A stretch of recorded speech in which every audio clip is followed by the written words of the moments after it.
আচ্ছা, লঞ্চের জার্নিটা তো অবশ্যই একটি সুন্দর জার্নি। আর বিশেষ কথা হচ্ছে আমাদের যে এলাকা, সেই প্রত্যন্ত অঞ্চল, ওখানে কোনো গাড়ির রাস্তা নেই। ওখানে এটা হচ্ছে মেহেন্দিগঞ্জ, বরিশাল মেহেন্দিগঞ্জ।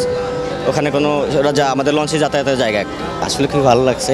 মায়ের সাথে ঈদ করাটা আসলে খুব ভালো লাগে।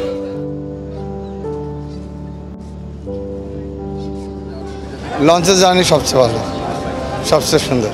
মানে আমরা ঢাকায় থাকতাম, ঢাকাতে কেউ নেই, গ্রামে যখন গেছি মাশাআল্লাহ সব কিছু অন্যরকম।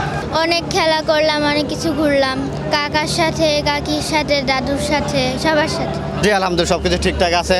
সুন্দর পরিবেশভাবে যেতে পারছি এবং দেশে যে ঈদ করে সুন্দরভাবে আসতে পারছি, এজন্য শুকরিয়া জানাই আল্লাহর দরবারে।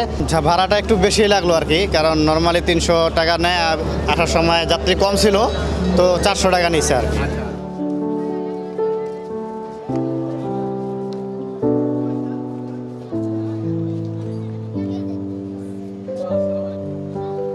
এর মতন জার্নি হয় না, কারণ শুয়ে বসে ঘুমিয়ে আসা যায়।